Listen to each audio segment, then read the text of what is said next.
Thank you. Well, the Asian century has begun, and that should not surprise anyone because it has been under construction for about 3 decades now. Some of you will remember that on November the 9th, 1989, 30 years ago next week, the Berlin Wall fell. 2 years later, the Soviet Union collapsed. Ever since then, Asia, from West Asia, here in the Gulf, to East Asia, all the way in Japan, has been stitching itself back together like no time since the 16th century of the ancient Silk Roads. And this region right here has been pivotal to that story of the resurrection of Asia, particularly since the collapse of the Soviet Union. The first major milestone in this new Asian century was indeed the supercycle, the commodity supercycle, the rebirth of the maritime energy Silk Roads from the Gulf countries to East Asia. And since that time, trade liberalization, infrastructure investment, and so forth have further stitched this region together. And so today, Asia trades 60% of its trade is internal, second only and very close behind the European Union. 50% of global GDP in PPP terms is in the Asian region. It has taken only 25 years for Asia to overcome 5 centuries of division. So the Asian century is very much arrived, it is here, and it is a durable new reality. China is in PPP terms already the world's largest economy, but today Asia's growth is led very much by South Asia and Southeast Asia as well. So in this panel, we're going to talk about the full Asian picture and these cross currents that are driving the Asian century forward. And I'm delighted and honored to be joined here on the panel by His Excellency, Dr. Majid Al-Kasabi, the Minister of Commerce and Investment, the Kingdom of Saudi Arabia. Thank you so much, Minister, for joining us. Mr. Ramdeo Agrawal, the founder of Motilal Oswal Financial Services from India. Thank you so much for being here, Mr. Agrawal.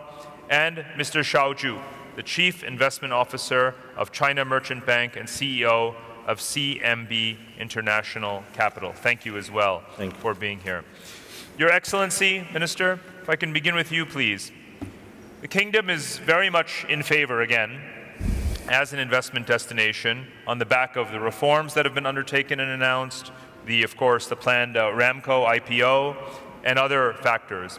As you look at the capital inflows into the Kingdom, where do you want to see, in the context of the future vision, where do you want to see the new investment capital most allocated and directed? What are the sectors that you feel are going to be the strongest in the Kingdom moving forward? Thank you, Parag. Good morning, ladies and gentlemen.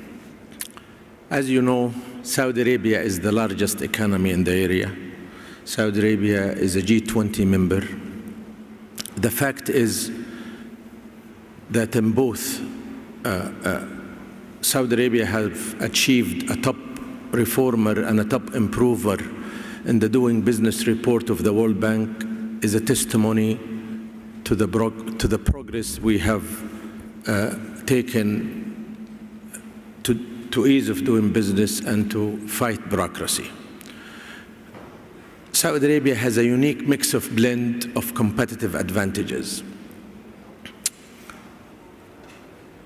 A robust business environment, a large youth population. 80% of our population is below the age of 45. Rich natural resources, high infrastructures, capable infrastructures. And the most important is our DNA as a Saudis, where we are hospitable and generous to our visitors and investors. That makes Saudi Arabia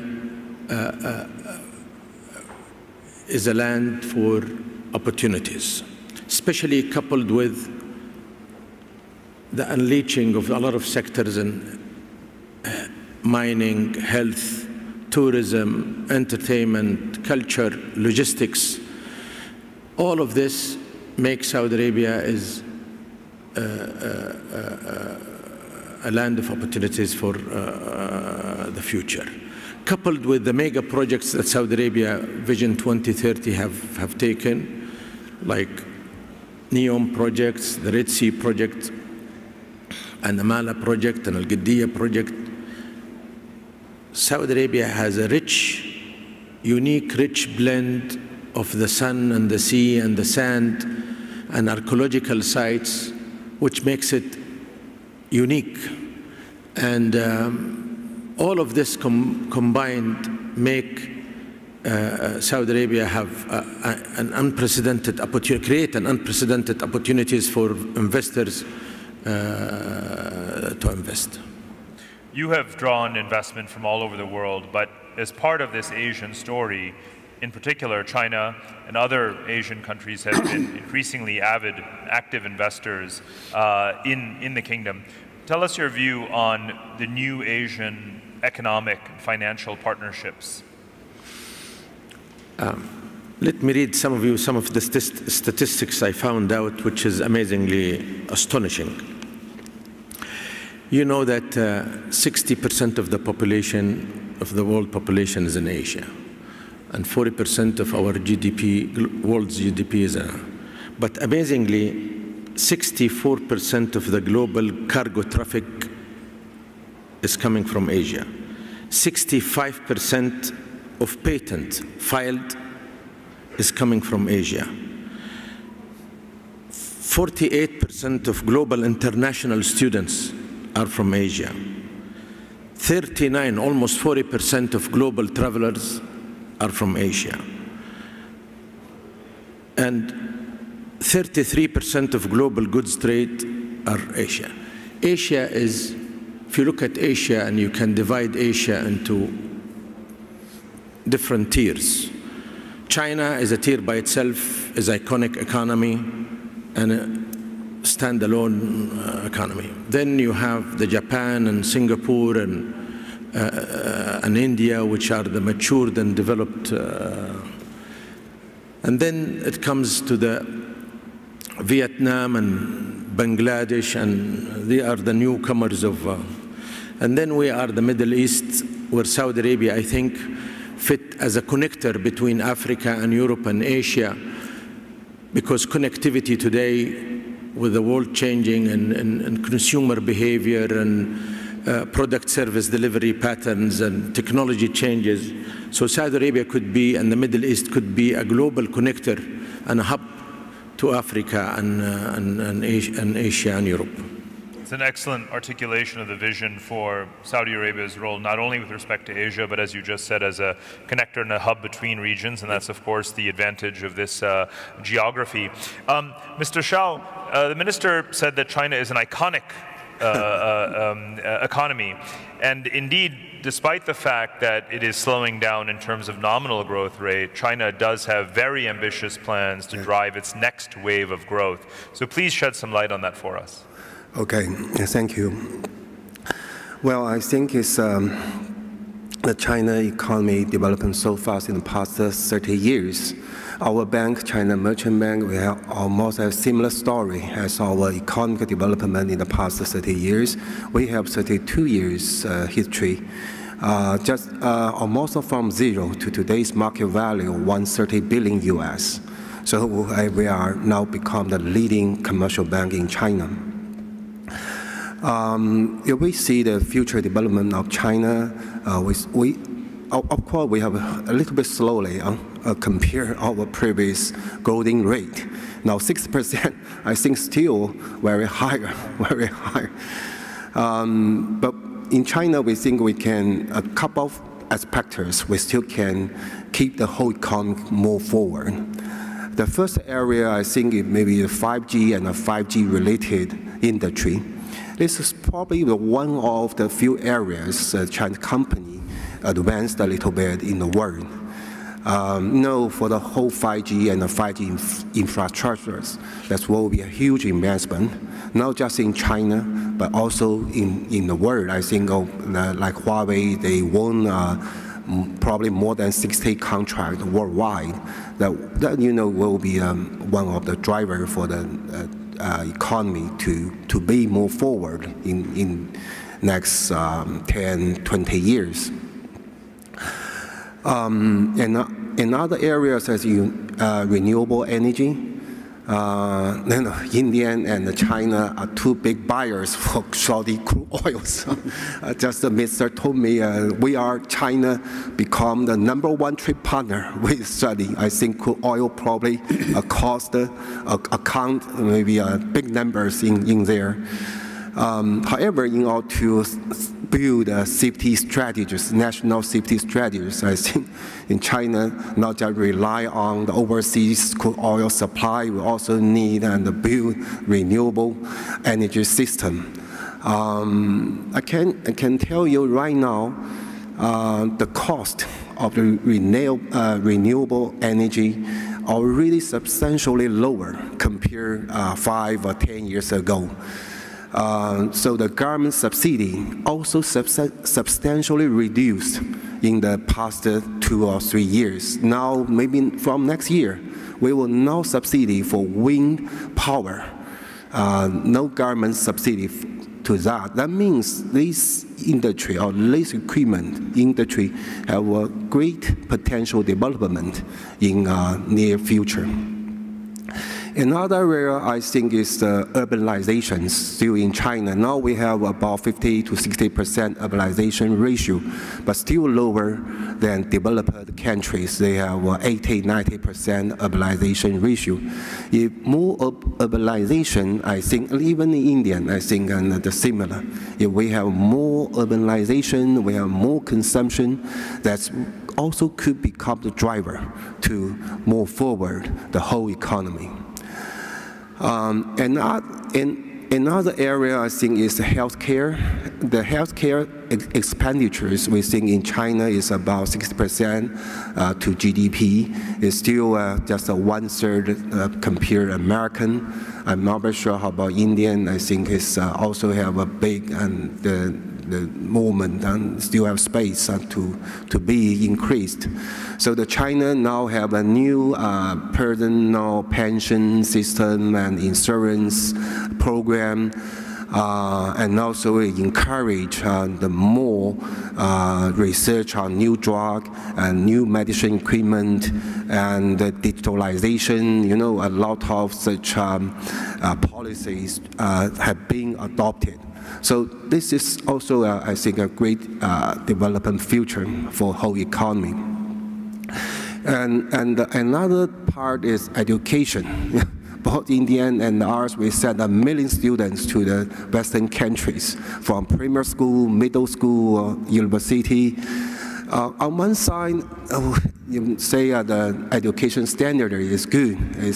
They got the better education or good education in Western school. Then on the other side, we say we also must build ourselves education system. That means a huge investment to set up our education from primary school, middle school to the university. Not just set up a lot of training company, education training company. You know, a lot have been listed in New York, in Hong Kong. This just a training for language, for some SAT examinations or such kind of education. But we need a real education system to be established. So I think this is also another area to become the driver for the whole economy, for the whole China economy for next maybe 25 years, 30 years. That is an enormous agenda for China to move forward on.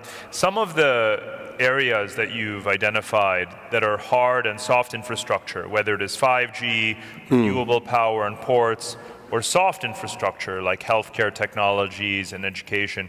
Some of these are exportable, and what China has also done is to actually promote the rest of Asia through the Belt and Road Initiative, in the sense that infrastructure investment and lending helps other countries catalyze growth, import some of the lower cost but high productivity enabling technologies such as 5G and so forth. Can you give a couple of examples, because CMB is active worldwide, Europe, Australia and so forth, but also in the Indian Ocean region and Africa, some examples of where CMB projects and where China is helping to promote this pan-Asian development? Well, yes, we are. We are the financial institutions. We also provide lending in overseas to support Chinese companies, their overseas activities. Like in this year, we support iron steel company in China. They acquired Global Switch in Britain. That cost them 1 billion British pound, but we provide 50% financing to support them. 2 years ago, we also support another mining company in China. They bought the copper mine in Gangguo from Freeport of America. That cost them 3.2 billion US. And we also provide the part of financing. Also, we go through our parent, China Merchant Group. We have some port project in Sri Lanka. We have a huge project in Sri Lanka. We also have the project in Djibouti. That port could be well communicated between the different countries. It will be increase the trading volume for this region.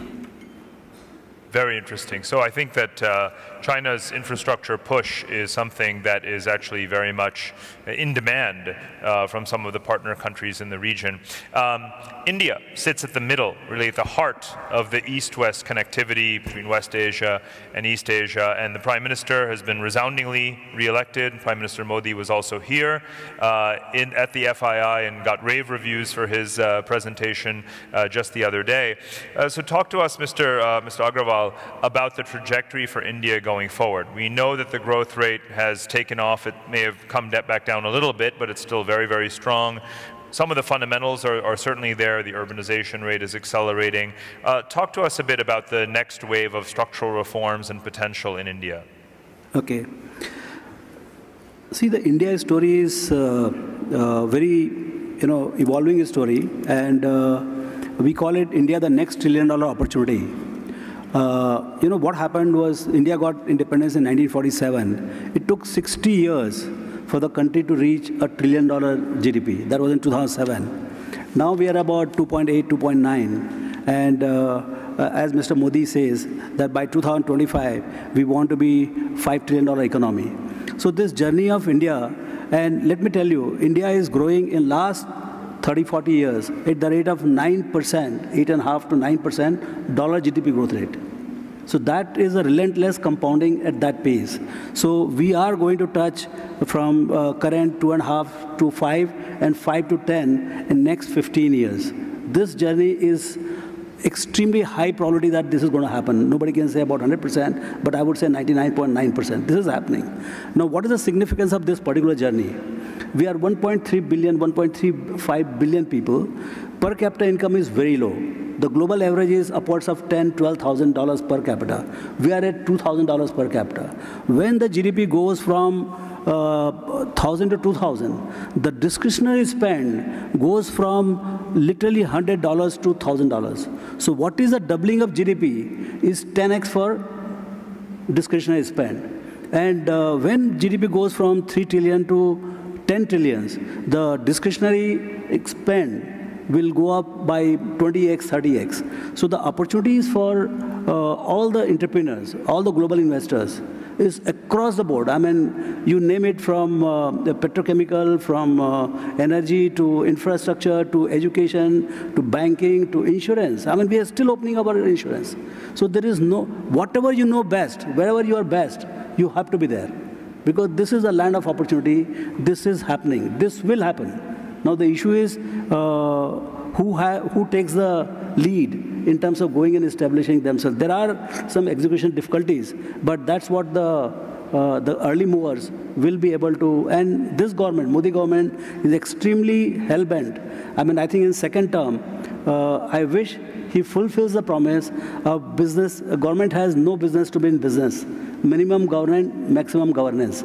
So I think that is a theme with which Modi's government is doing the second term, and this journey continues. For all the investors who want to know what are the key signals they should be looking for in the next couple of years in terms of structural reforms, regulatory reforms, foreign investment reforms and regulations to attract capital into Indian equities and into all of these key sectors that you have rightly identified are certain to grow in India, what are the signals they should be looking for?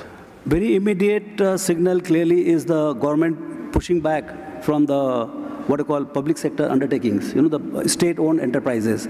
So they have put up, I think, 8 or 10 companies onto the selling list, but markets are still apprehensive whether the deals will go through. So the best thing to see right now, how fast and how effectively government actually withdraws from these segments. That will be the very first signal. And the opening up, actually opening up in terms of a lot of sectors are still kind of a 50%. You can own 49%, like insurance. Insurance is a very global business, very large opportunity.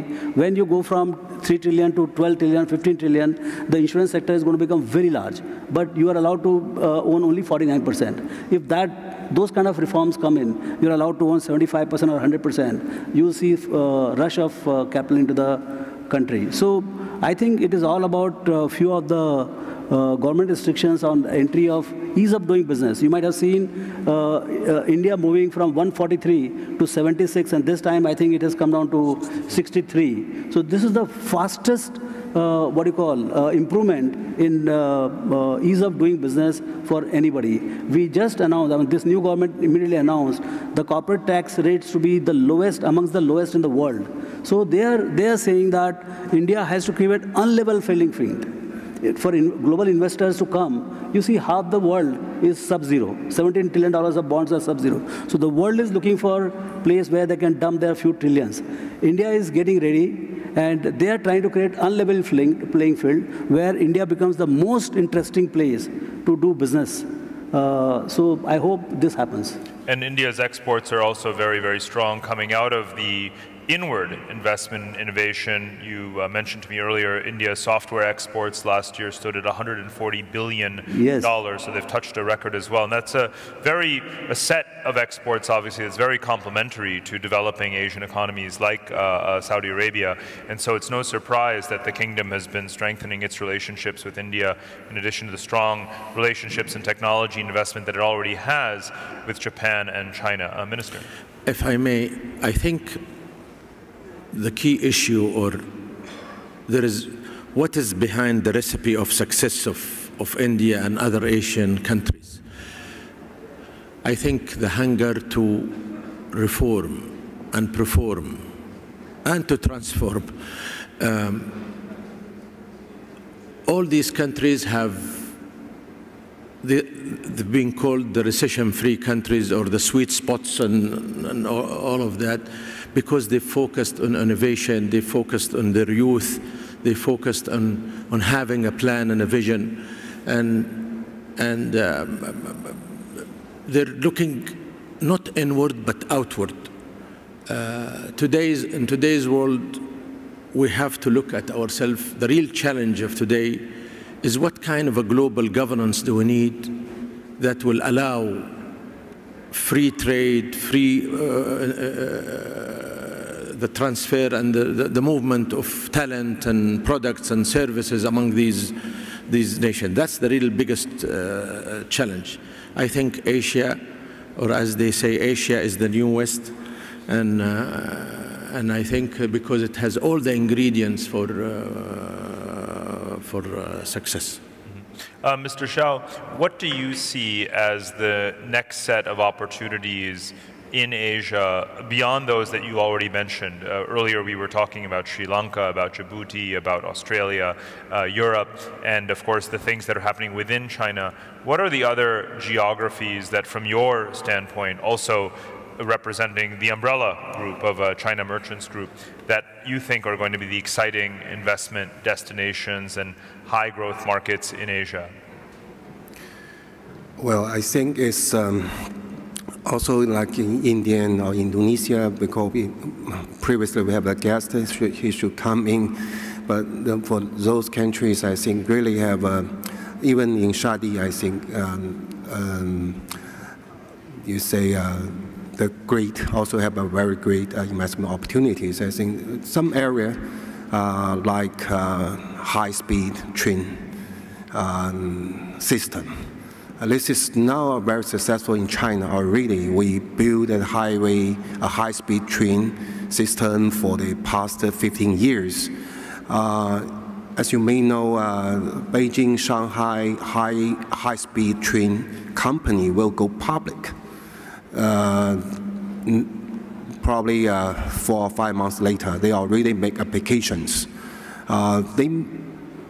They already can make 1.5 billion US net profit this year, 2 billion US net profit next year. So I think either in India, also in Indonesia, I think always can do such kind projects. Even I think in Shadi, so from Daman to here to Mega is the ideal distance to build this high-speed train system. Because our population of India and China or Indonesia, I think even in Shadi, the population is okay, but a lot of tourists maybe in the future. But this will be enjoy very good, efficient the transportation system. I think this is also, in my brand, probably is the areas potentially very important for this region. Mr. Agarwal, one of the most promising aspects of the Indian fiscal policy in the last 5 years under Prime Minister Modi has been infrastructure investment. It's been massive. And many people might be surprised to know how much annual foreign investment into India is coming from China. It's about $3 billion a year or more. And it's started to spread across sectors, power, IT.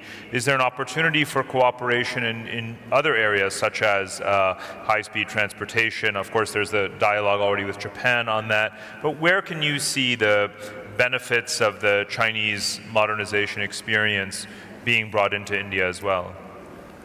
I think the biggest deficit in India is the execution, particularly very large, complex projects, because both the countries know how to handle 1.3, 1.4 billion people. And this is the biggest urbanization move in the history of mankind. I mean, India moving from 30% to even 50%. Now I think China is already about 50%. So the building of huge urban infrastructures, which is every single cities are going to be almost like any other country. I mean, Mumbai, Delhi, Bangalore, Hyderabad, these are like many countries with 30, 40, 50 million populations. Right. I mean, I remember when you go to Argentina, I think Buenos Aires is literally 80% of the population in one city. So we are going to look at that kind of, mini cities, mini countries within the large country. So I think what I can see from Chinese point of view, they are fantastic in building up infrastructure, large infrastructure, complex infrastructure, and that too very quickly. Not that India cannot build, but we have shown very slow and obstructed kind of execution. That's where Chinese technology and help can definitely come handy. Minister, would you like to have the last word? No, again with statistics, I was just, in terms of how Asian cities are flourishing, there are 368 cities in Asia that attracts over $600 billion worth of investment in industrialization. In terms of innovation, there are 20 cities in Asia that attracts and the home of almost about 1/3 of the world's innovation unicorns. And in terms of culture and mobility, there is more than 167 cities that drive 2.3 billion travelers annually. So all of this makes Asia have a great potential to be the world's largest growing and investment opportunity in the future. Indeed, it already is. Thank you so much for all of these comments. Very often we have conversations that raise more questions than answers, but I'm very pleased that this was the opposite. Here from our distinguished panelists, we've gotten some very concrete answers as to what the strategies are, how they're going to be executed, what the key sectors of growth are, and where everyone should be investing in the Asian future. So with that, I'd like to close this session. Please join me in thanking our distinguished panelists for their commentaries. Thank you. Thank you so much.